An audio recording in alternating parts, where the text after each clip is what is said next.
All right, well, I hate to penalize the punctual, so let's get started. My name is Kevin Mather, and I am the president of the World Trade Center in Northern California, and we're very excited today to have the opportunity to have us joined by Patrick Perot, and we'll introduce Patrick and more of his background in just a second. Cross-border e-commerce or international e-commerce has exploded in the last few years, and it's an amazing way to take your company global. And it's accessible for both B2B and B2C. And Patrick's going to talk about a lot of that today. A little bit of housekeeping. So this is scheduled to be a 90-minute session. We may be just a little under that. That's a long session. So as we go along, please definitely, if you have questions, put them in the Q&A and we'll try to answer them as we can going through it. We have saved time as well at the end for Q&A. We'll be sending out afterwards the slide deck that Patrick's going to use today, along with a survey and a link to the recording. If you'll take just a couple minutes and respond to the survey, we very much would appreciate that.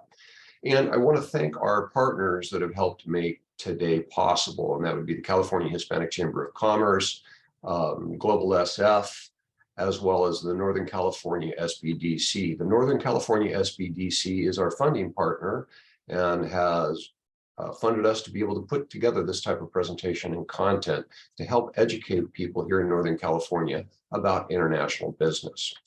World Trade Center Northern California is focused on helping to create an economically vibrant, globally fluent community here in Northern California. And we do that by providing access to education, resources, and connections. And today is an excellent example of that sort of educational session. So let me introduce now Patrick Perot. He's the CEO of Getting to Global and has over 20 years of experience with world-class e-commerce sites and digital campaigns for companies ranging from startups to multinationals, life science, entertainment, manufacturing. He has benefited clients including Amazon, the NFL, Adidas or Adidas, depending on how you want to pronounce it, and the Food Network. In addition, Patrick and Getting to Global built tools for organizations like ourselves, the SBDC, and others to make navigating trade and educating people on trade easier. And that includes, he put together a portal for the Swiss government and has been also working with the government of Singapore. And so with that, I will turn it over to Patrick. And once again, if you have questions, please put them in the Q&A. Patrick. Thank you, Kevin, and thank you everyone for joining us this morning. It's a pleasure to be here. And as Kevin mentioned, we should be just under 90 minutes today, and we'll be going through the fundamentals of e-commerce. So give me 1 second here while I share my monitor. We'll be going through quite a few slides, and as Kevin again mentioned, we'll be sharing these slides with you just probably tomorrow, I heard. So today we'll be going over simple incremental ways to go global through e-commerce. So just a brief word about what we do. Again, as Kevin mentioned, we are an organization that works for trade and investment organizations around the world. So yes, we are active in Switzerland and Singapore. We're working with the Canadian, I'm a Canadian, Canadian governments, Australian government, UK government, really active around the world and helping organizations go global as quickly and as efficiently as possible. So today in the next, I want to say 75 minutes or so, because we want to leave some time for a question period at the end, we'll be going through the content that we normally go over in multiple 2-hour sessions. So it's going to be dense, but hopefully it'll be useful and informative. So we'll be looking really today at the basics of cross-border e-commerce, taking a deep dive on topics such as selecting the right market, selecting the right e-commerce platforms, the right marketplaces. And obviously at the end, we'll reserve some time to go over how you can finance or how you can fund your international expansion plans. So without further ado, let's get started. So first, why I want to take maybe a few minutes to look at the why of e-commerce. Everybody's doing it. Yes, absolutely. But that should not be the reason why you do it. So let's look at the sort of the trends that we're looking at right now and some of the reasons that organizations turn to e-commerce to be their first contact with international expansion. Now, I know everybody's tired of hearing about COVID, but COVID is actually the best thing that ever happened to e-commerce. Controversial, I agree, but it really has compressed 10 years of e-commerce adoption into 3 months, very early in the pandemic. Because even the people that had never ordered online, had no interest in buying online, now had to quickly learn how to do so. And this first contact ended up sticking. A lot of people who made a first purchase during the lockdowns ended up making several repeat purchases over time and are now regular online shoppers. And you can see here that this acceleration in certain sectors like fashion was impressive. Over a 1.5 year period, you saw the share of online sales for the fashion industry go from 16% to nearly double at 29, which is quite impressive to say the least. But in addition to that, what we've also seen is that the necessity of buying pretty much everything online at this point allowed people to make first purchases for categories that they had never considered. Buying fashion was one. It's very easy to buy a book online, but how are you going to buy a pair of pants if you can't try it on?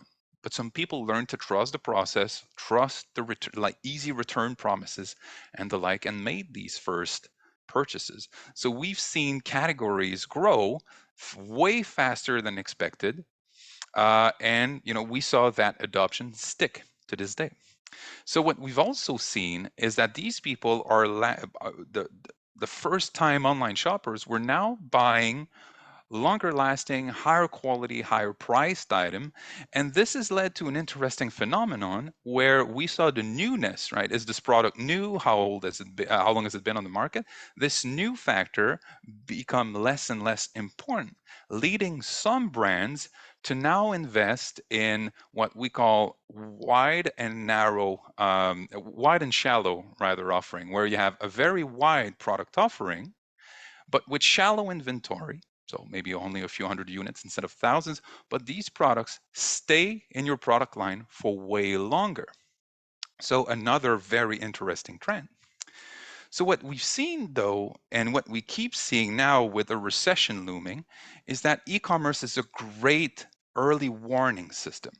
If you used to sell only through retailers, for example, let's say your B2C brand, if you're selling only through distributors and retailers, the trends, right, the shift in demand, the shift in sales, the shift in sales volumes that may be happening now might only trickle down, that data can trickle down to you only in maybe a month, maybe 2 months, maybe 3 months, depending on how fast the circulation of information is between suppliers and retailers. So what we're seeing now is if you're selling directly or if you're selling direct to buyers, direct to consumers, you're connected directly to the data source, meaning that all the trends that we're seeing, which you could normally only react to in 3 months, you can now react to that data in real time, which is a great plus of everything that's been happening now with e-commerce. So obviously, e-commerce is here to stay. I don't believe anyone believes that e-commerce is going away anytime soon. But the fact that e-commerce is there to stay doesn't mean it's right for you. So let's look at really the why of e-commerce. Why is e-commerce the right choice for your company, for your business?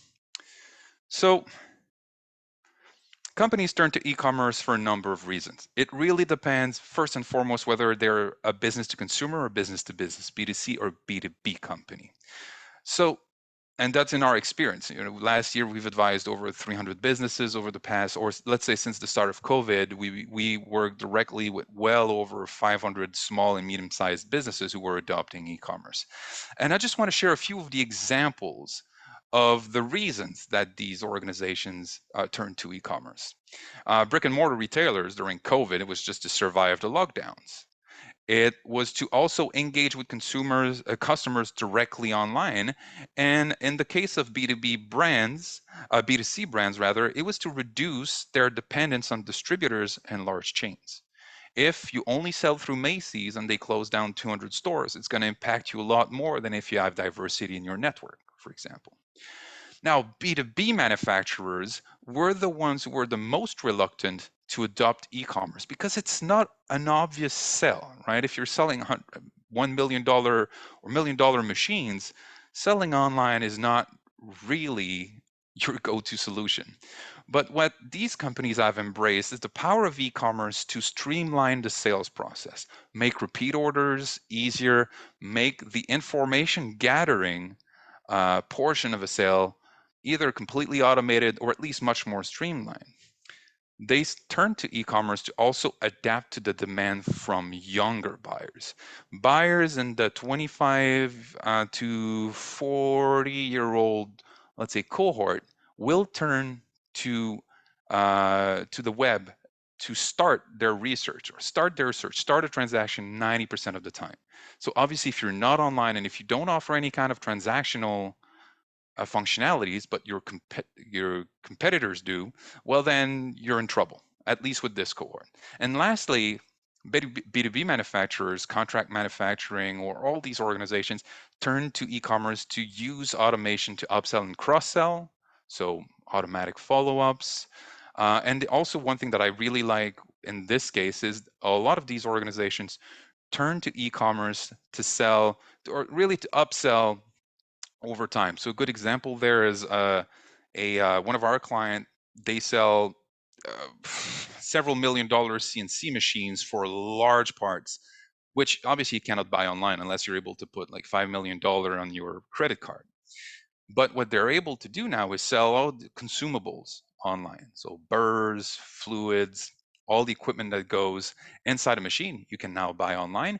And people, if they can buy online from you easily, are not going to turn to other sources.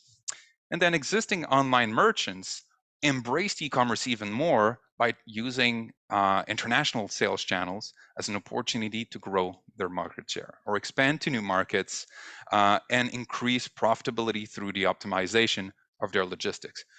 The more you deliver, technically, if you work with good partners, the cheaper the shipping and these delivery operations are going to be. Now, even before you start planning for your adoption of e-commerce, it's important to start speaking the ROI language. How are you going to sell the return on investment potential of e-commerce?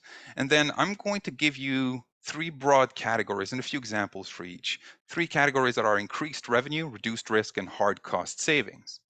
So if you look at increased revenue, if you reach new customers in new markets, more effectively, more cost effectively, I should say, it increases your revenue. You can increase customer retention through sales automation. You can increase your share of wallet with existing customers by upselling and cross-selling more effectively. Typically, your average order value online is higher by 1.5%. And then automated cross-selling and upselling will obviously help increase your customer lifetime value.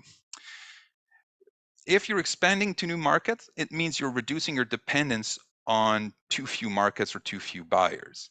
Entering new markets will reduce your exposure to an economic downturn, even though right now it seems this recession could be global.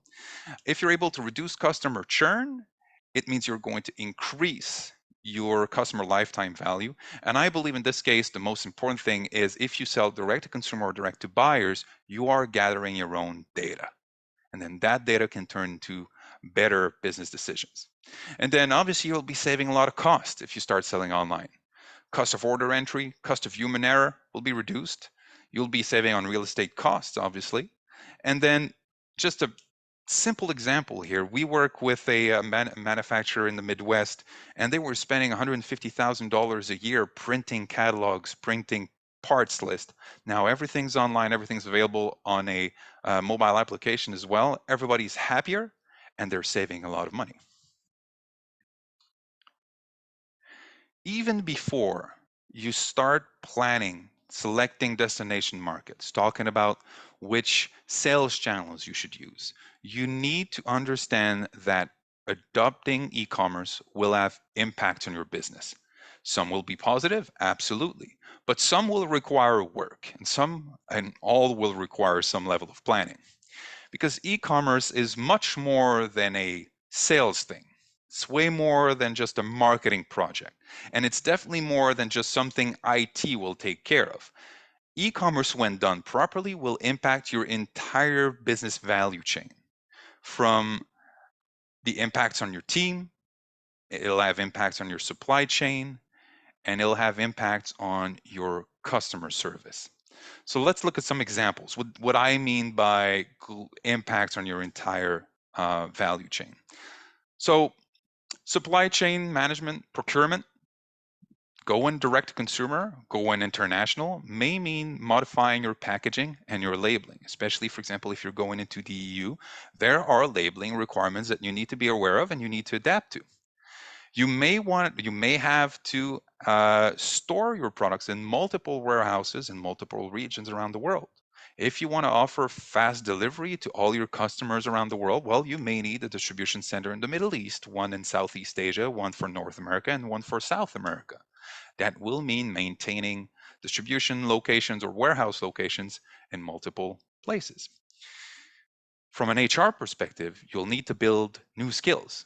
And if you don't have people on your team who can or already have or can develop these skills, you'll need to make or probably go through the hiring process of specialists for things like shipping, digital marketing, or website operations.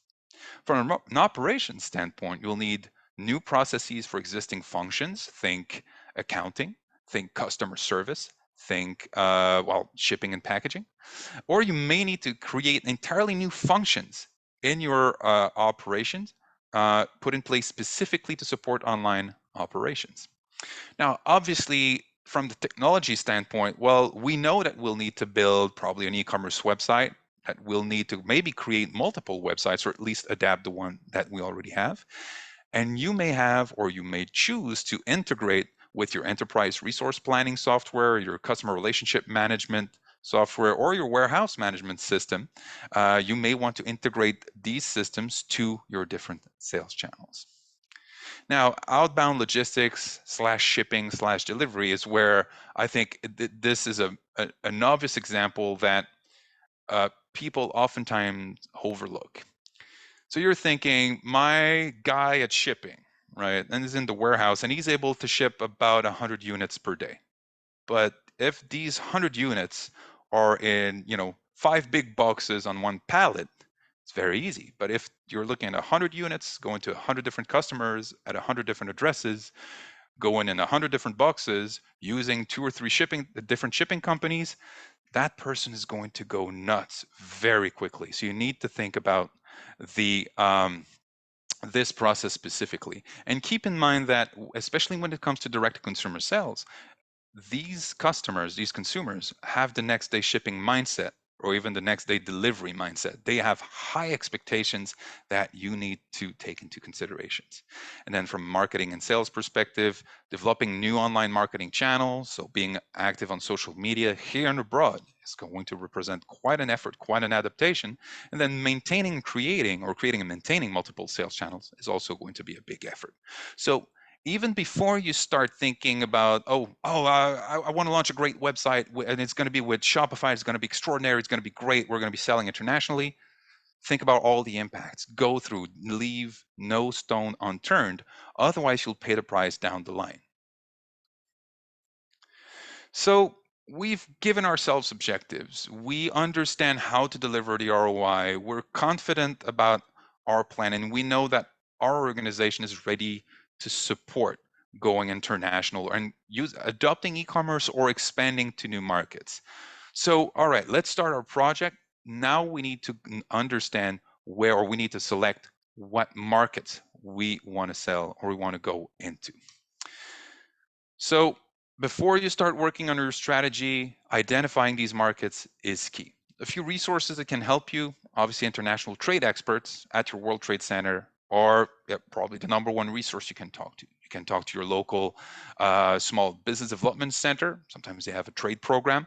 Or you can go online and use tools like our Getting to Global Export Accelerator, Google that, or use market entry guides on Export Connect if you're looking to find free resources. So I'd say the way I would approach this is to do your own research, familiarize yourself with maybe a short list of 5 to 10 different markets that you believe are interesting based on the criteria we'll look at, I believe, in the next slide. Do your homework, do your research, and then work with an expert who's going to refine your thinking, push you a little bit, make sure that you understand the ins and outs of your decision. Some elements to consider when choosing a market. So, elements to consider when choosing a market. The first one is, well, I'd say one of the most important one is the language. A lot of people, that's why I have China. Here's an example on the right. China is a huge market for basically everything. Yes, absolutely. Is it the easiest market to enter? Absolutely not. It's a different language, it's a different culture. So you need to make sure that especially if it's your first contact with international trade, choosing a country that uses the same language and has a very high cultural compatibility is key. A few examples here. If you're not currently exporting to Canada, make that your first step. Make that your trial run. And then maybe from Canada expand to Australia and the UK. And after that, maybe Latin America. Go gradual and go to a place that may be distant geographically speaking, but not culturally speaking. Now, the market size is obviously an important thing, but keep in mind here that the market size should not be the population of a country. I think China with over now, I believe, 1.5 billion almost, or probably not more than that at this point. Huge market. But is this market addressable? For example, if you distribute or if you sell high-end products, make sure that instead of looking at the total population, you look at the total population above a certain household income. For example, if you're selling something that's extremely high-end, well, on paper, Brazil could be good, but Brazil has a very low average household income, so it's probably not the right market for you. So compare the markets not on population, but on total addressable population. So who is able to buy your products based on their purchasing power and cultural compatibility. Now, language cultural compatibility means localization efforts. If you're going to a market that's highly compatible, Canada is a great example, very little localization efforts will be required. If you're going to a market that has no English penetration, a very different culture, then your localization effort are going to be really high. Two other elements, not in the order they're presented actually. So total landed cost. How expensive are your products once they're landed in the destination market? Once you've paid value-added tax, import duties, and other fees, are you still competitive in that market, both in terms of features and price? So that competition element is key. So keep that in mind. And these are all just some of the elements that you need to consider when choosing a market.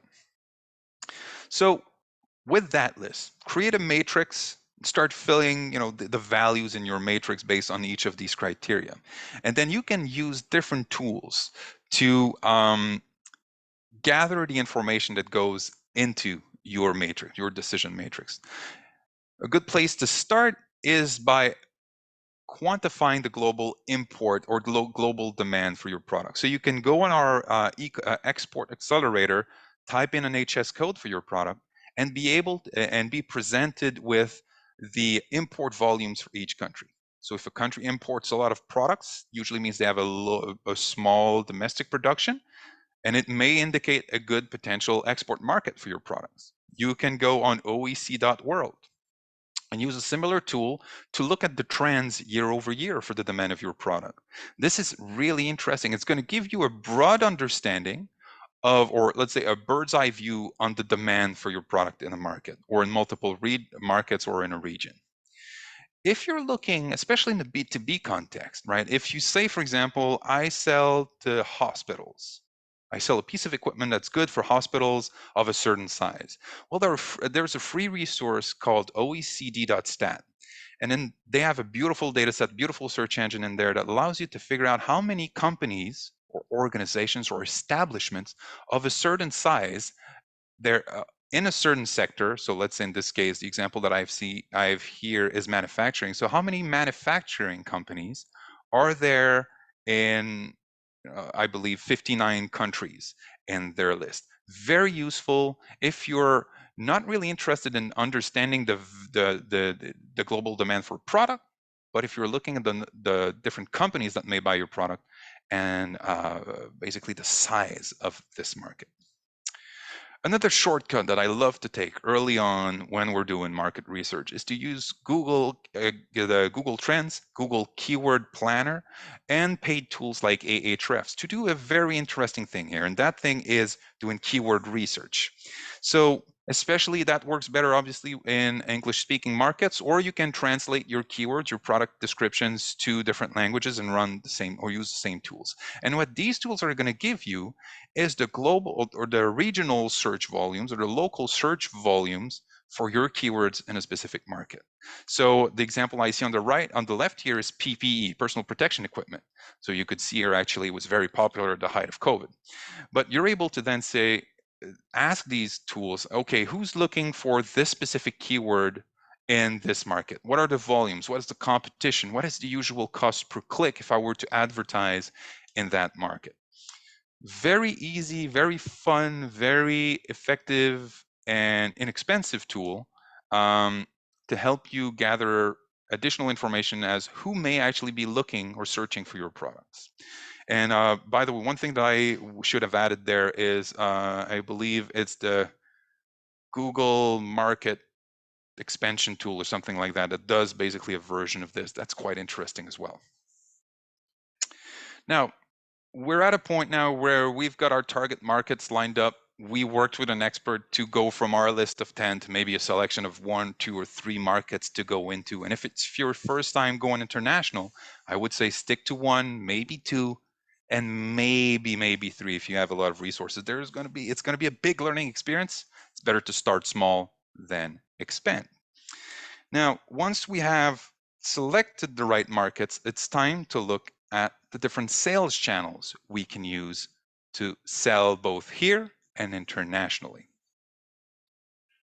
Just going to look briefly at the question. Thank you. So let's look at basically today we'll focus on 2 sales channels. The first one are marketplaces.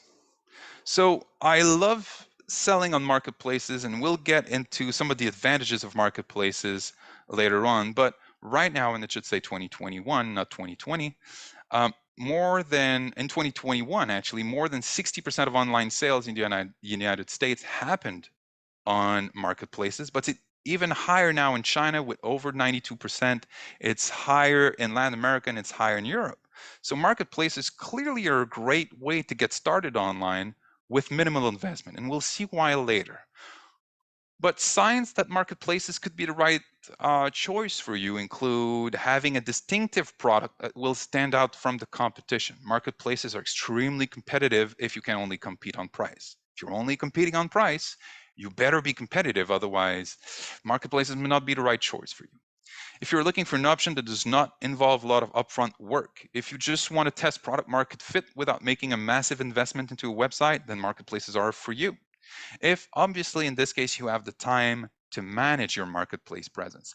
Marketplaces like Amazon are not a set up and forget type of thing. You need to invest time, love, and resources to make sure that you're successful on marketplaces.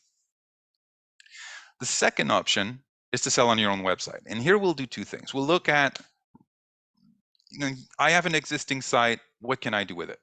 In this case, we call that a retrofit.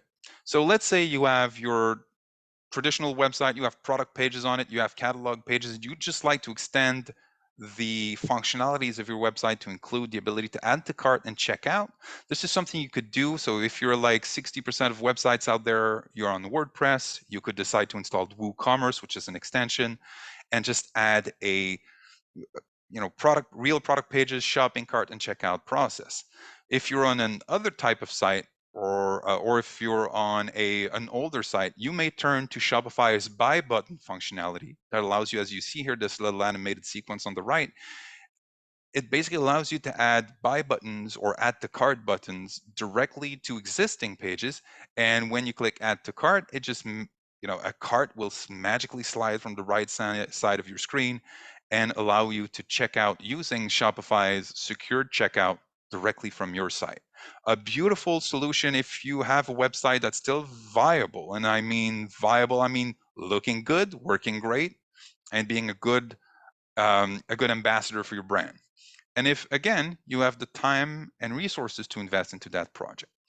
Deploying buy buttons can be a matter of a few hours, so nothing that breaks the bank, but you'll incur a Shopify subscription fee, which in this case would probably be around $10 to $12 a month.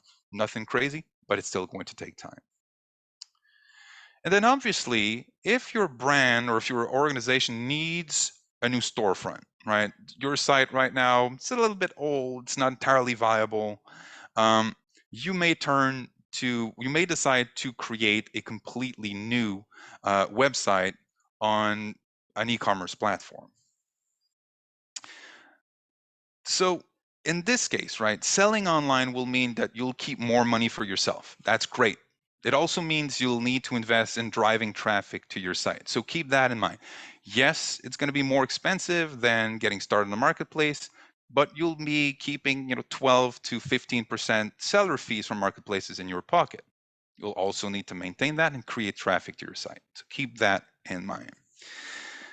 Now, I don't have the time to go through every single e-commerce platform out there and tell you about the pros and cons. There are a million great articles, actually articles on exportconnect.org about that very topic. But I just want to give you a few words and share a few thoughts on the 6 logos that you see here on that screen. So the first two and because they're very popular, the first 2 e-commerce platforms that I want to talk about are Wix and Squarespace. So basically the top left and bottom right logos that you see there.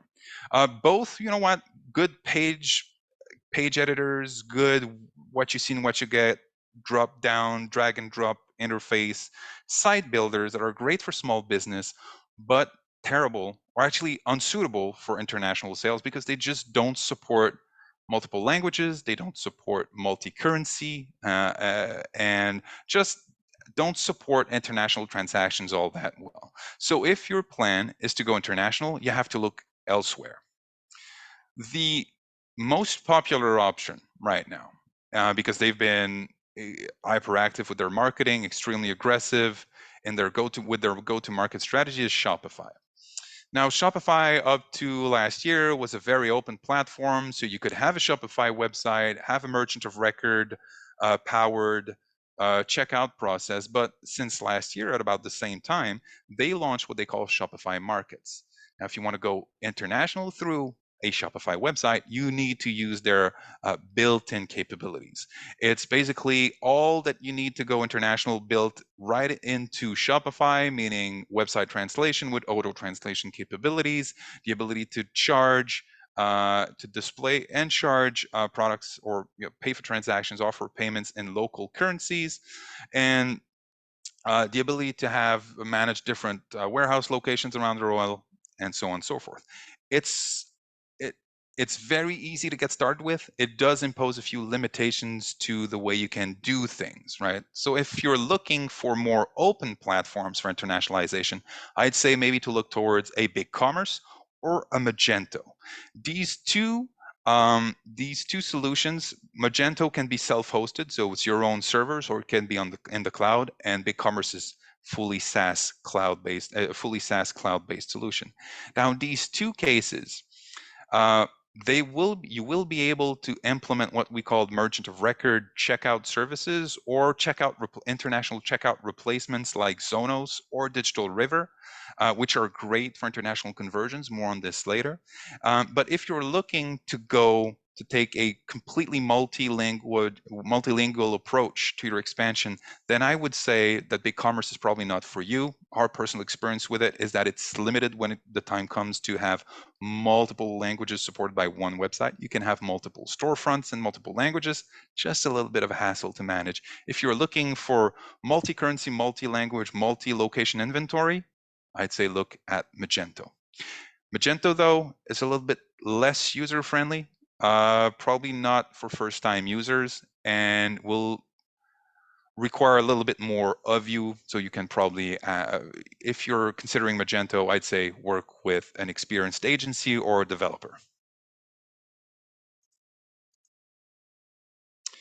Now, we have looked at the different, so we've selected our sales channels, we've decided what our strategy is, and let's say in this case, we've decided to go with, okay, so we'll sell using Amazon in Canada, but we also want to take our existing website or the new website that we've just built, and we want to optimize it for international customers. We want international customers to land on our site, feel at home, and convert and make us money. So let's look at what internationalization of a website means and how we can optimize for cross-border e-commerce in a way that is incremental and does not break the bank. So what is e-commerce internationalization? I'm happy to say that creating an internet or cross-border e-commerce ready website today is a million times easier than it was 10 years ago. 15 years ago, actually, for Adidas.com, we delivered the first cross-border ready centralized e-commerce channel for them. It was a $15 million project and it took 2 years to deliver. It chewed through, I want to say, 5 or 6 project managers. A terrible project, quite an endeavor, but today, with a limited budget and a few months, you can achieve the same results that took us 2 years to deliver. Some of the key components of internationalization, the 3 big ones. The first one is content localization. This means cultural adaptation of both your product offering and your brand. More on this later. It means content translation, so actually translating words on screen. It means adapting the website to be able to support these multiple languages or multiple cultures. But the great thing is, with today's technology, it's easy for a single website to be able to support multiple markets, as opposed to maybe 10 years ago, where if you were selling into 2 countries, well, you kind of needed 2 websites.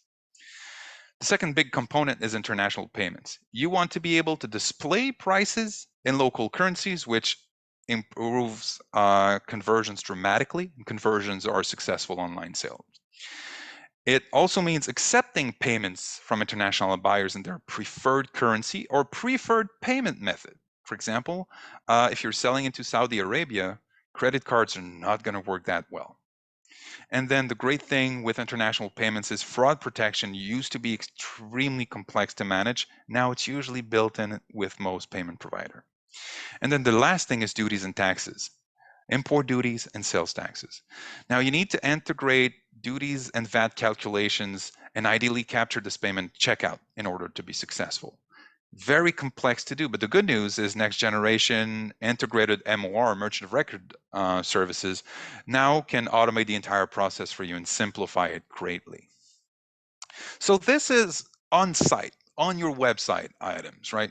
But there are other elements that are oftentimes overlooked and forgotten when you're internationalizing your website or delivering an international e-commerce strategy. The first one is product preparedness. Like, will you need to update your packaging to comply with local regulations, especially again in the EU, but the same thing applies also in Canada. You may need to rethink how you package your products to make them more friendly to direct-to-consumer fulfillment partners, especially, for example, if you're selling through fulfillment by Amazon or Amazon multi-channel fulfillment, MCF. You need to adapt your packaging so that Amazon will accept to fulfill your orders. You may need to put new processes in place. So tax compliance, duty remittance, international returns, international customer service, you need to put these processes in place before you start selling. Now, oftentimes you may forget that, especially if you're selling into new countries and you want to have multi-location inventory, you'll need to buy additional inventory. A big one is intellectual property protection. Now, I understand that if someone somewhere in the world, in a region you've never heard of, decides to copy your product, you may never hear about it, but you still need to protect your IP. So get the legal support you need to properly register your trademarks, file the proper patents, and make sure that your intellectual property is protected in the countries you're targeting or the markets you're targeting. Make sure that your people are ready. Additional staffing needs to be complete. You need to have trained your people, and you need to think that these resources will not be effective day one. So that ramp up in productivity will cost you additional money. And then what we call network costs, including the startup fees associated with getting started with a new distribution partner or 3PL partner, and then sometimes third-party integrations between IT systems. So how does this whole thing costs? Well, it depends, right? And I know it's a cop out, it's an easy answer, but it depends on a number of factors. And the biggest factor is the number of target markets, right? How many targets you're targeting. If you're only going to Canada, well, it's a fairly easy market. The cost of entry and the barriers to entry are very low, so it's not going to cost that much. So, but if you're going to 10 different markets, then it's going to be a lot more expensive because it'll involve many more partners. So you'll be talking to more distributors. You may need to work with more customs brokers, companies that will take care of your tax compliance, legal consultants, and the like. So the bigger number of markets, the more partners are involved. And then the complexity of regulations in a market for your specific sector will also generate additional costs. A few examples, cosmetics is usually comes with very strict regulations in certain markets like the European Union, for example. So you can expect and get expert help for this, obviously, but expect additional costs there. Local registration requirements, when you're not using a merchant of record service or registering for a VAT, registering for an EORI in the EU, registering for VAT, for HST in Canada, there are costs associated with that, and usually costs associated with hiring an expert that will take care of that for you. And then systems integration, obviously, the more complicated the build, so the website and integrations, the more expensive. How much does it cost? It really varies on the size of your project. So if you're going to go to one specific market only through marketplaces, it might just be a few $100s of your own time.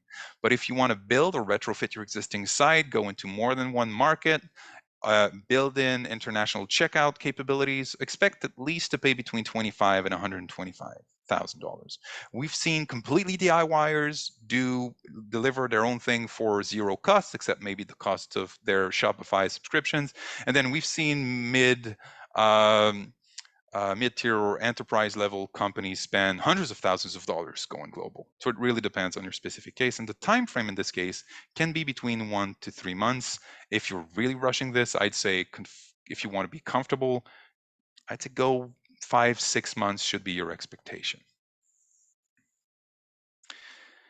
Know your international visitors. Before you optimize your website, you need to understand for whom you are optimizing it or for what country.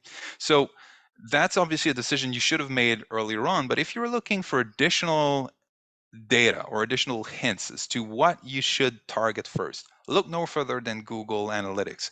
Go into the geo report and the demographics report to see if you're already getting visitors from other markets. So as you can see here on the left, the bulk of your visitors come from the United States, but you're already getting visitors from the UK, Canada, and Australia.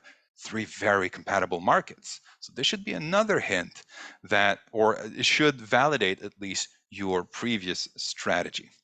So with that in mind, it'll tell you also how you need to approach content localization and content translation.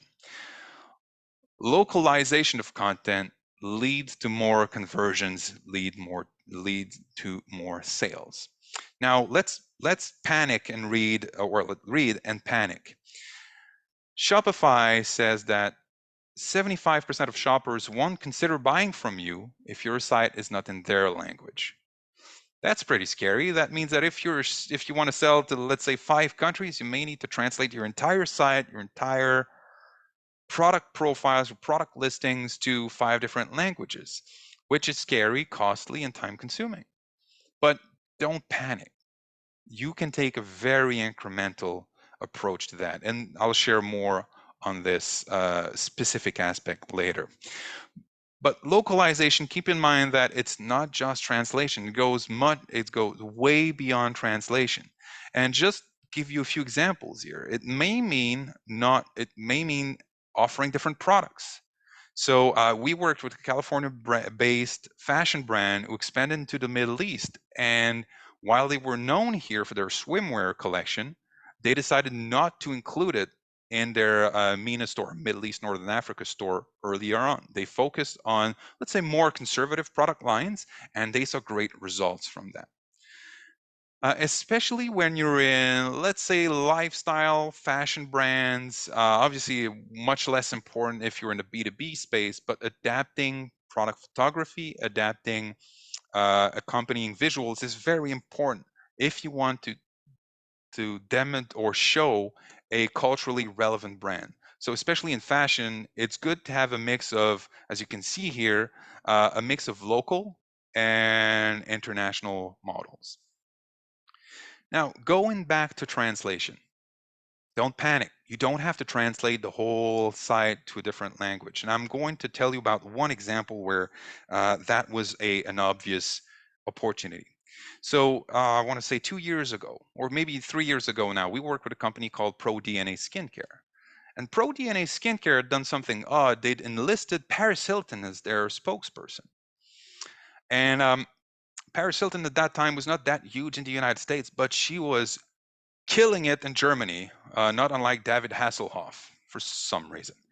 Um, and so the brand wanted to launch in Germany, had a very tight timeline to do this, and didn't have a lot of budget, and certainly not enough to translate everything to German and adapt the entire site and its design to German, much longer words, right? So what we did is we started by implementing something, an approach that we call the landing mat, the welcome mat rather, which is for all intents and purposes a welcome pop-up. So if the site detects that a visitor is from, let's say, Germany, this message pops up saying "Willkommen," welcome to our website. We're happy to deliver to Germany. It's the same return policy. It's 60 days, no questions asked. Shipped to you in less than a week. We're taking care of VAT, so you'll be paying VAT and import duties at checkout, so no bad surprises. So you cover basically just the traditional or the common fears of an international buyer. Say, hello, we understand you. We cover these basics, but the rest of our website is in English. Just doing that, we went, like, the US conversion, I believe, was 3%. We went from 0% conversion on the German side to 1.5 just by taking the 3 hours it took to deliver that pop-up. So a great example. Start with that and then grow from there. Do you need to translate everything? Not for at least the first few markets you should be deploying to. Now, in some cases, you might be tempted to say, well, it's easy to translate my entire website. I'm on WordPress or WPML. I'll just translate everything in Google Translate. Just be careful. Auto translation is not always smart. It might sound funny, and if you're trying to build credibility, auto translation is not for you. What I would suggest, if you really insist on using auto translation, is to take an approach where you can give the international visitors two options: browse our site in English or browse our site in French, auto translated. So at least set the expectations right. And now, if you are using common platforms like, well, Shopify Markets now handles translation, but let's say you're on BigCommerce, Magento, or WordPress, you may use a product like Weglot, or if you're on WordPress, you'll use WPML to cheaply build in the translation capabilities of your website. Don't try to go it alone. Don't let a developer talk you into implementing something custom. Use these tools. They work well, and they should be your obvious choice. Now, the other aspect, once you've welcomed them in their own language, which is amazing for conversion, the other big thing for conversion is taking math out of the equation, pun not intended.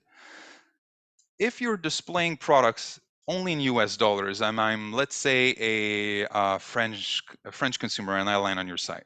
Every time I look at a product, I'm doing the mental math of like, okay, this is times 1.32 or whatever the conversion rate is on that day. And as soon as I have to do math here, I get scared. So what you want to do is display the products in the local currency. And when it comes to euro, you need to display them in the local currency with VAT included, ideally. if your plugin will allow. But just displaying these products in the local currency will help. Now you have a bunch of tools that will help you do that. Zonos, for example, offers a great one. Zonos is a Utah-based company, and they're pretty awesome. And then what I like about these tools, like Bowl or Zonos, is that they have a rounding option. If your product looks, like I gave an example here, €5 looks a lot more adapted and a lot more deliberate than €4.76, right? So using that rounding option to your advantage will help with conversions also. So the number one source of bad surprises when it comes to international e-commerce is the mishandling of duties and taxes. So if you don't do anything to handle international duties and taxes, something terrible will happen, and it's called international returns. And let me tell you how this happens. So I'm a French consumer. I've purchased something for $50 on your website, and I'm really excited 2 weeks later when I see, let's say, a DHL delivery person at my door ring my bell, and I'm very excited to take possession of my $50 widget. Now I open the door, and then instead of being handed a package, I'm handed a payment terminal for €27. Now, if I did not expect to see that amount, I'm very, very unhappy. And all I have to do for this pain and bad surprise to go away is to say, no, I'm not paying for that. You can return it. Thank you very much. And then what happens? Nothing for me as the consumer. I'll just get reimbursed for my transaction. But what happens for you, the retailer or the merchant, is you now have to deal with an international return. Now, if you think international delivery is expensive, wait till you see an international return. And all I had to do for all that unpleasantness to go away is say no thanks. Now, how do you avoid that? It's by properly handling duties and taxes. You want to work with either a merchant of record solution that like Digital Rivers or a solution like Zonos Checkout. So these two products will calculate, display, and capture payments for VAT and duties automatically so that when it's delivered to my door, there are no bad surprises. The end price I'm paying is the total landed price, no more bad surprises. So you need to pay special attention and handle duties and taxes very well. Now, overall, I'd say that when you're optimizing your site for international visitors, you need to focus on clarity and customer support. What does clarity mean? Well, clarity means a proper welcome, setting expectations properly. We deliver to you. We have a 60-day no questions asked return warranty. We are happy to take care. We'll take care of duties and taxes and the like. Answer all the questions that they may have even before they ask them. Be transparent on your policies, and right there you'll have a winner. Now, you also want to focus on customer support if you want to create repeat customers. Now, if someone's buying from you in a website that's fully translated to German, let's say from Austria, they will expect to have someone be able to address them in German the next time they have a question for you. So make sure you set expectations right, especially if you're translating an entire website, and make sure that you focus on offering good customer support to any market you deliver to. And if it's the whole world, it might actually mean having people available not necessarily 24/7, but on extended time to support these customers.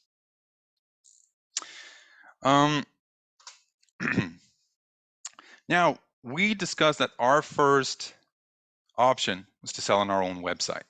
We've optimized our website.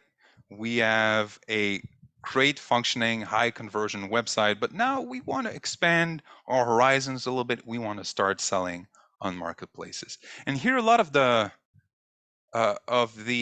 advice I'm giving applies to both local, domestic marketplaces like Amazon, Walmart, eBay, Etsy, you name it, and international marketplaces. The same advantages, same limitations or disadvantages or will apply. So the main advantages of going live on a marketplace. Well, the first one is you can go live, and be available, be online very quickly. Like if you can start the Amazon registration process at 8 in the morning, and well, no, because Amazon has an approval process in place, but you could be live within a few days. So the proper groundwork done, your product listings, product photos ready, you can be live on Amazon. You can be live on Rakuten, on Coupang in South Korea very quickly. And what this means is that very quickly you can get your products in front of very large audiences. On the Amazon network alone, you can put your products in front of billions of potential consumers after a few days. What this allows you to do is get a very early indication of product market fit. Is your product or your service even a good fit for a specific target market? And now what you can do there is, let's say you go live with a few products in Australia.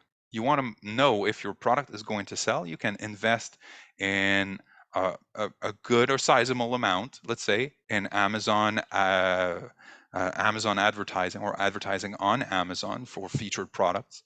Invest a few $1,000s, and right there after a few days, you've gathered enough data to make a very informed decision as to what your product strategy needs to be in that market.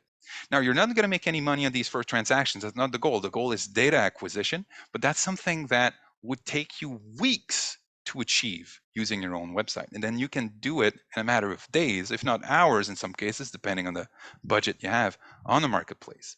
So that number two to me is the most important advantage of marketplaces. The other two are quality of life things, right? The first one is built-in logistics. So if you've probably seen on Amazon, if a product is Prime, it's because it's either being fulfilled by Amazon directly with Fulfillment by Amazon, FBA, or it's because it's in a 3PL partner that's somewhat Prime certified. But most marketplaces like Amazon, like Mercado Libre in Latin America, will offer basically pick, pack, and ship, as well as warehousing services. And usually, especially if you're going into the market, these, and a lot of these, by the way, have an international component to their program. These work beautifully well, especially when you're at the exploratory phase of your global expansion. Um, at the same time, these platforms have built-in marketing campaign management. So you can advertise on Amazon or spend money to make us or invest money to have your products featured in searches on Amazon from within the same environment. So that's very easy, and it's much easier. It's much easier to create these ads than to write ads or design banner ads if you were, for example, to use the Google Ads network outside of the country. So advertising programs built in logistics means you can be effective on the marketplace, again, in a matter of a few hours. And I see here a question from David Liu asking if you need retail experience to get approved on those platforms. No, absolutely not. Especially on marketplaces like Amazon, the onboarding process is very clean. You just need to make sure that you have a registered business and that you provide them with the appropriate information. Now, I don't have a slide for disadvantages, but there are some limitations, there are some problems with marketplaces that you need to be aware of. A, they're extremely competitive. If you are selling batteries, Amazon has got that part of the market cornered on its own platform. Don't even think about it. You won't be competitive. So if you're not differentiated or if you're not able to compete on price, you may feel that marketplaces are a harsh and hard environment to operate in.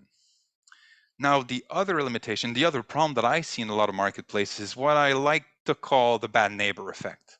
And a good example here would be Logitech and actually the very webcam I'm using now, the C922, if you want to know exactly.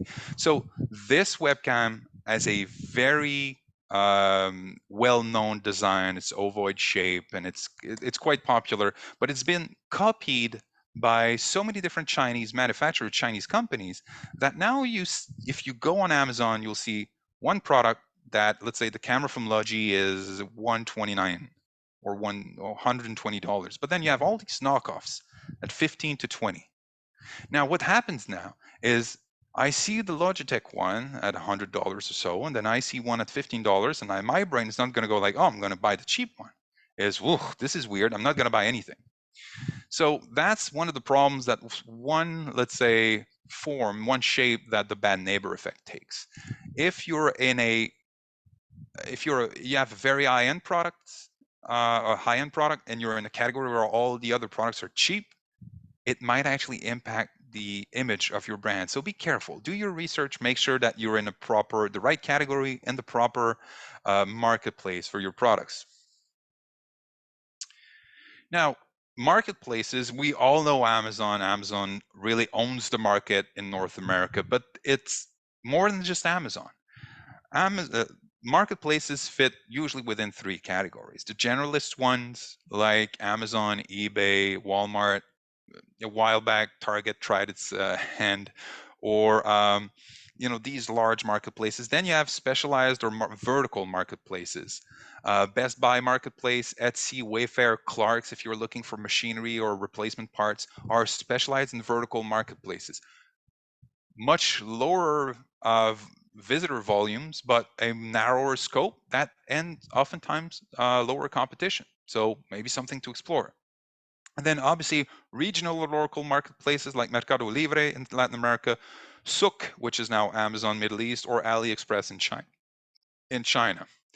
And especially when it comes to internationalization, marketplaces are great because they help you expand and extend your reach dramatically very quickly.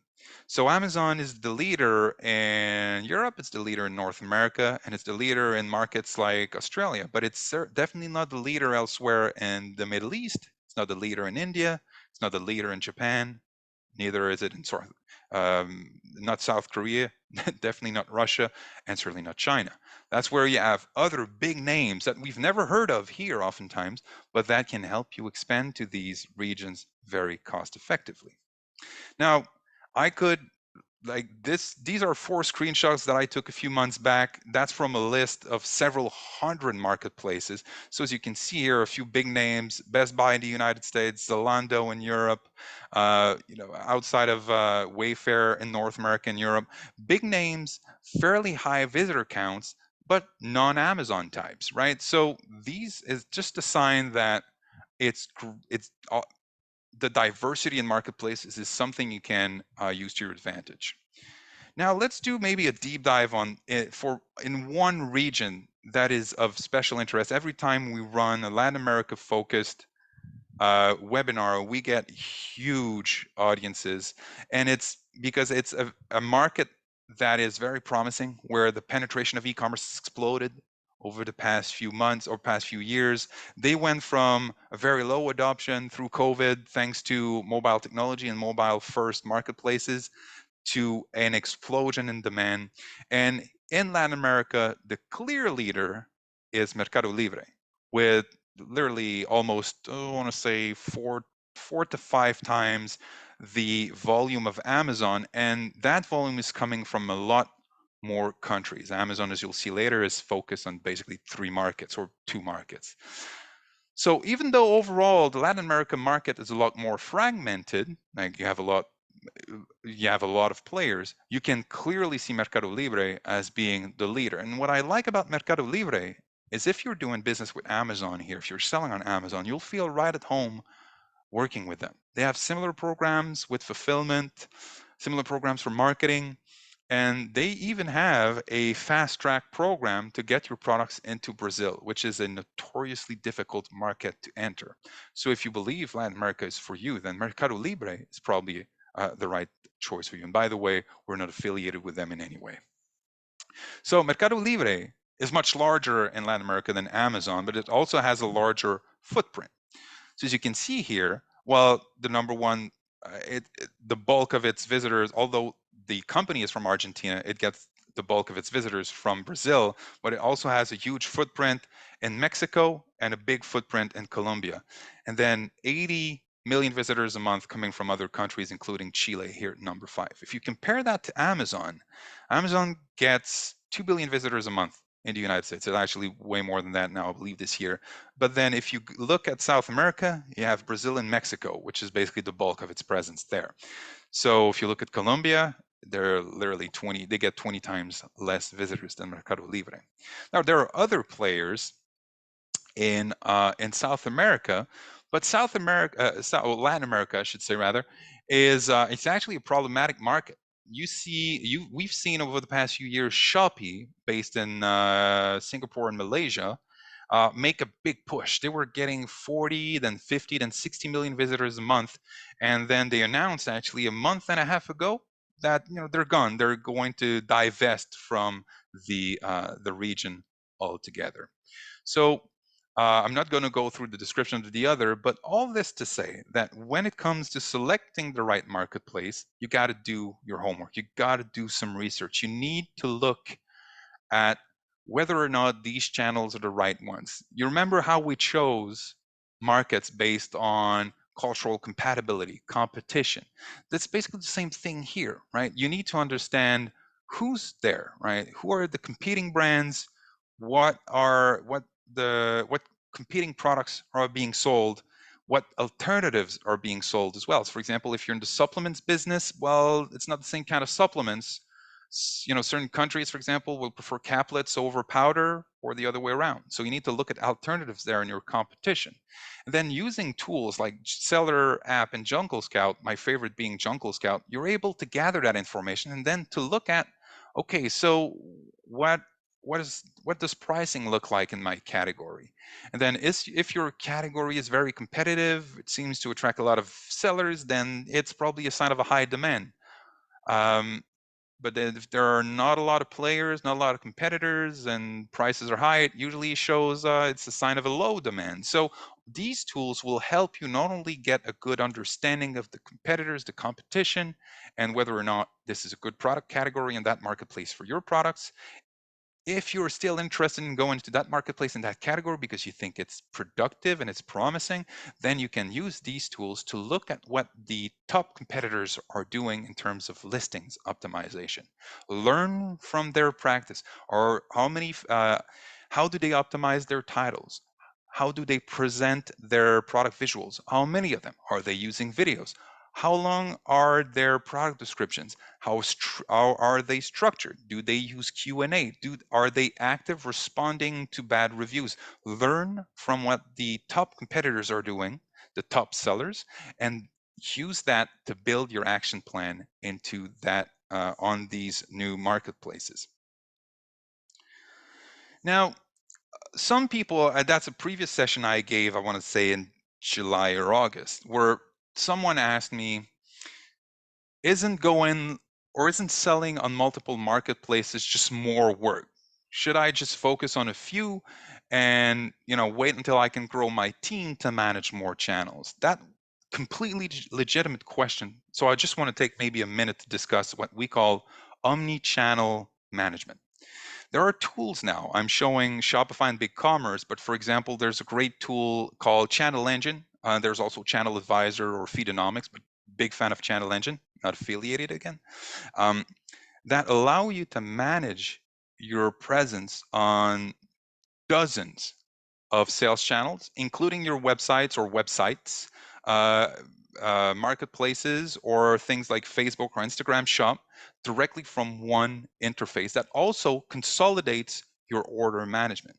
So if this is something that you want to consider over time, make sure if you want to go live on multiple marketplaces that you employ or that you embrace omni-channel management. Now we have about 10 minutes left before we can go and answer some of the questions that have accumulated here. Um, I want to spend a moment to talk about the merchant of record model. The merchant of record model, if it existed 10, 12, 15 years ago, if it had existed back then, I would look 10 years younger. Everything that I wish we could do 10 years ago, merchant of record models today allow that. So a merchant of record, right, is an organization. It's a service provider that takes on the financial and legal responsibilities of selling online on your behalf. Basically, they become the seller for you.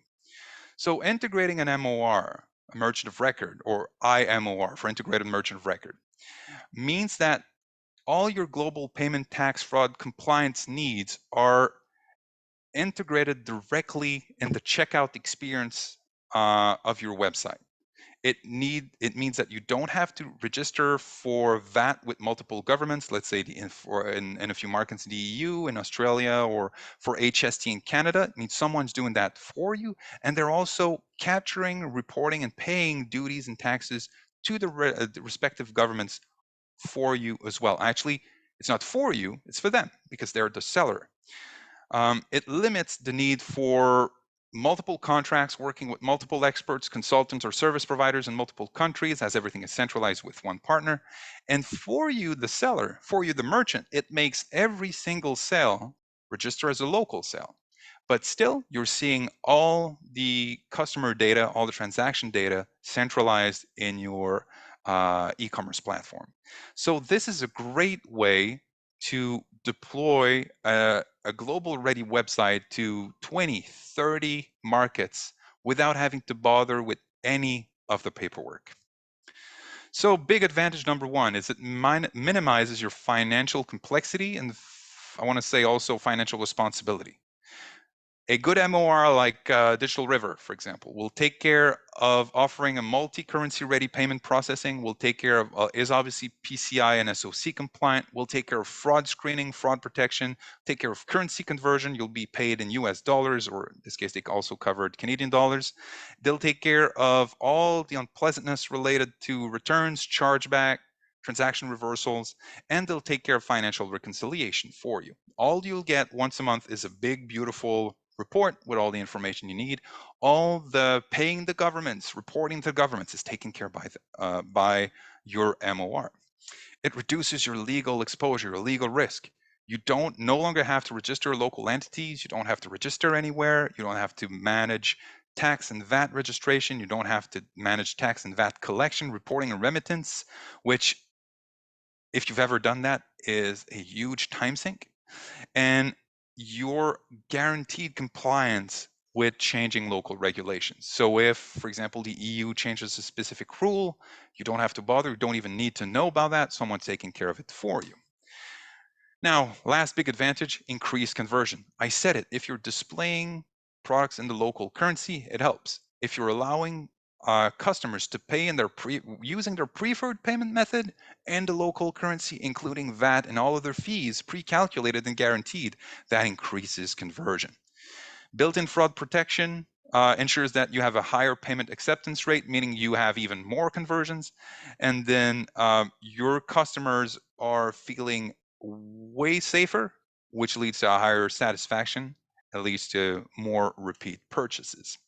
And just very briefly, how a MOR works from a, let's say, functional standpoint is it basically replaces your checkout process. So if you're on BigCommerce and you've integrated Digital River, if you hit you say, okay, I'm in the, I was seeing all the products in euros, I'm in my shopping cart, I press checkout.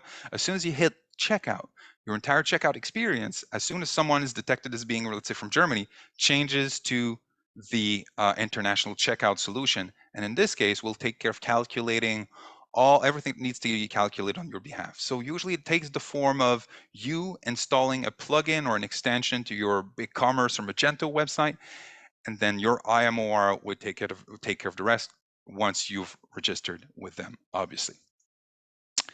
Last thing, and that is one thing that I would like to spend more time on, but I'm not an expert on these topics, but I want to point you in the right direction. By now, if I did my job correctly, you should be excited about the prospect of exploring that international e-commerce thing. But you'll probably hit a point where you'll say, well, okay, it's going to be $10,000. Where do I get this money? Well, I just want to cover two things. The SBA, the Small Business Administration, offers SBA loans that can help you fund your international expansion. One program that is oftentimes overlooked because a lot of bankers don't know, a lot of lenders don't know about it, is SBA Export Express.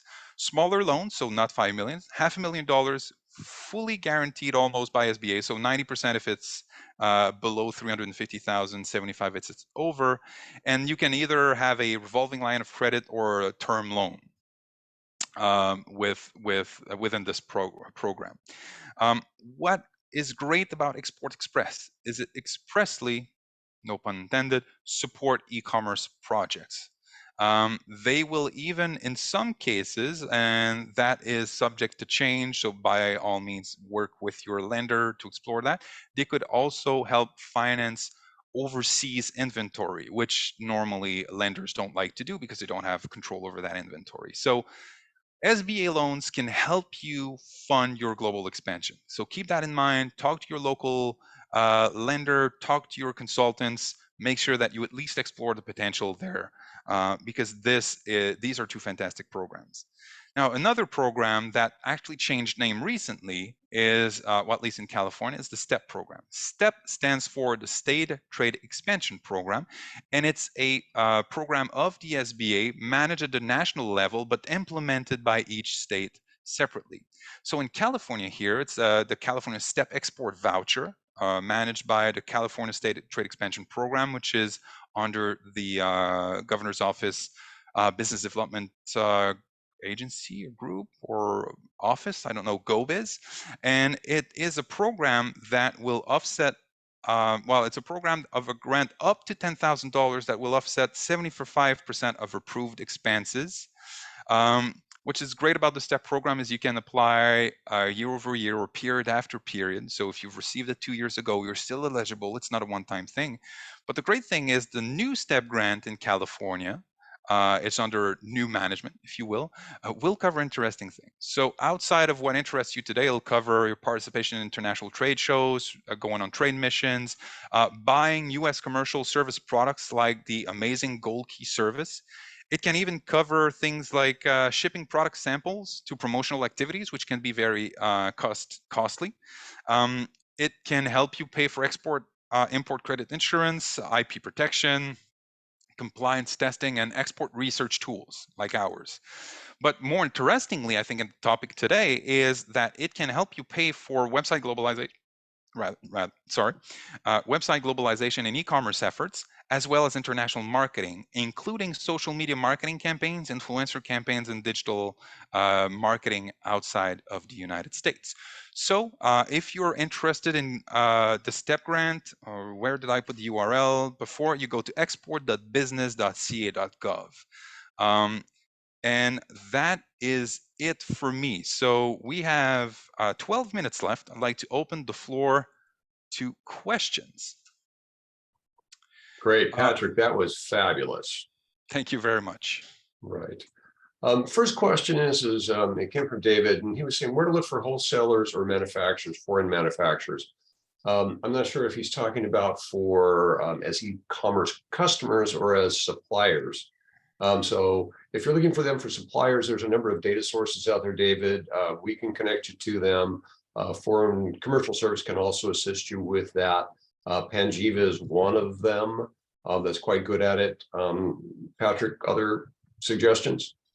I'm not an expert in procurement, definitely not. I'll leave that to the big boys. But if you're trying to find wholesaler manufacturers who are looking for products to distribute internationally, there are a number of marketplaces out there where you can just publish your products, the like of Alibaba and AliExpress. However, in this case, what I think is the best is usually to do your own research and make sure that you have a section on your website for international purchasing inquiries. So, and that's great to have a landing page. Can be in English, can be a local language, but it's good to have it's good to have that information ready for these people. Fabulous. Another one is we've got somebody who's an IT computer reseller with GSA contracts, and they're looking for possible ways for e-commerce site to help receive POs from public sector agencies. That's a very tough question. It really depends on the agency. What I can tell you, though, is that public sector agencies, and we work for a lot of those, right? We work for governments. They like to do things their way, and unless you have like a monopoly on something, it's usually you that have to adapt to their process rather than the other way around. So I would say, for example, we have manufacturers that work for the army or different armed forces around the world, and all they have and the only thing they were able to do is to convince people to just use a specific online form dedicated to very specific buyers or purchases in there. but that's as far as my experience will take me, I'm afraid. Yeah, in a previous life, I sold to Department of Defense schools overseas as well, and we found that there are some channels to get out through that DoD network, but it still takes a lot of local contacts to be successful at doing that.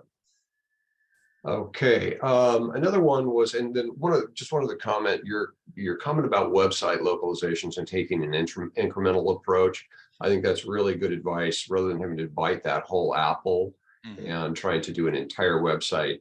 We found that to be a very successful model when I was in the ed tech industry, and we had distributors in 85 countries around the planet. And so it was at least making sure people knew that they were welcome, that we were an international company, and had some content for them.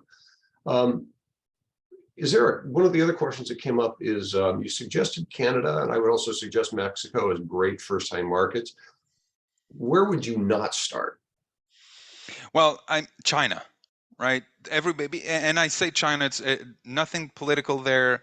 It's a very different. It's a very competitive, and it's a very difficult market to enter. I know it's kind of the shiny thing. It's a huge market, but especially if you're a first-time exporter, don't think about China as a great first market. Same is true with a lot of markets in Southeast Asia. These are very competitive markets where oftentimes the household income can be lower. So the cost benefit ratio there is definitely not in your favor. I would much rather, like, as a definitely Canada, Mexico, as you said, Kevin, are great first markets. Then I'd say Australia, UK, maybe Europe, but these very culturally distant markets, especially the one like China, they're very difficult to enter for first-time exporters. Yeah, and the other good thing is even though there are some slight language differences with with Australia and the UK, that common language does really simplify entry as well for first-time exporters and people that are new to the market.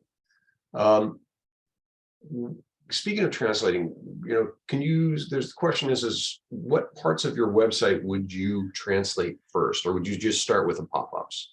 So I would definitely start with just the pop-up. The other thing that I would translate after this, and because it's very useful, especially if you give it some real estate in that welcome message, is an international shoppers page. Right? You want to make sure that you proactively answer the most common questions from international customers. So anything any fear, you want to address all the fears, the potential fears that a customer may have, and that would prevent that person from buying on your website. So do you deliver to my country? Using what shipping companies? For example, in Canada, some shipping companies are terrible. What's the warranty? How do you handle returns? Everything that can scare away a potential customer should be addressed on that page. Now, that international shoppers page is probably the second page or the second thing that I would translate on the site because it's so critical. And then I would gradually, and then after that, honestly, having this page available in let's say in Italian but not all the others, after that I think it's an all or nothing approach. You don't want to have like only a few products be in the local language but not the whole site after that. Correct. Another question that came through is, are there product categories that are not well suited for cross-border e-commerce? um Well, in this case, not well suited. Anything that has to do with cannabis, even though it's legal in Canada, it's legal in a lot of countries in the world. Tobacco, firearms, anything related to gambling, and then these are the obvious one. But uh, controlled substances or anything that has to do with pharmaceutical, where the complexity of export could actually be a huge investment, or addressing complexities in exporting could be a huge investment, that I would maybe, or at least get professional help, no, or get expert help.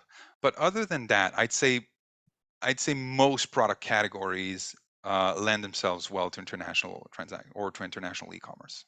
Great, thank you. Let's see. And then there's two questions here that are kind of around that building a global e-commerce site. And the first one is there's a number of local agencies that are saying around here that do a lot of websites. Mhm. Are most of those firms really good at cross-border e-commerce, or do you need to find somebody that really has expertise in this area?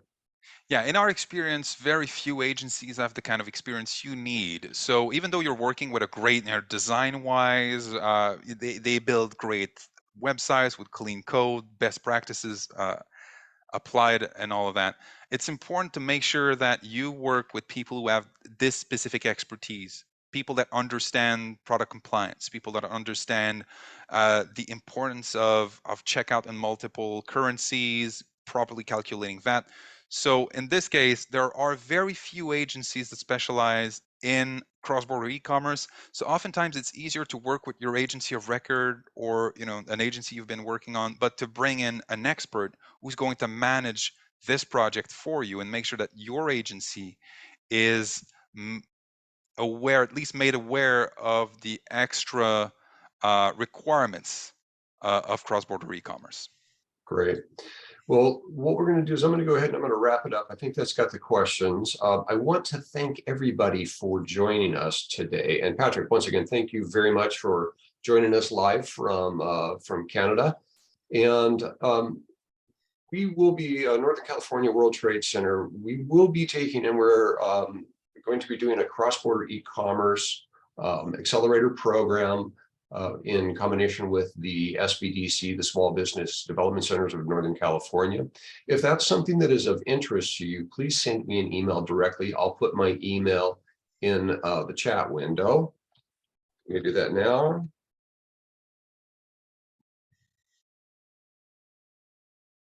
And that will be starting sometime right after the first of the year. If you have other questions from today's session, please send us an email. We'll try to answer those questions and get back to you. And with that, I want to thank everybody for joining us. Once again, we will be sending out an email that will contain a link to the recording, the slide deck that Patrick shared today, as well as a brief survey. If you'll just take a couple of minutes and fill out that survey, it would be very much appreciated.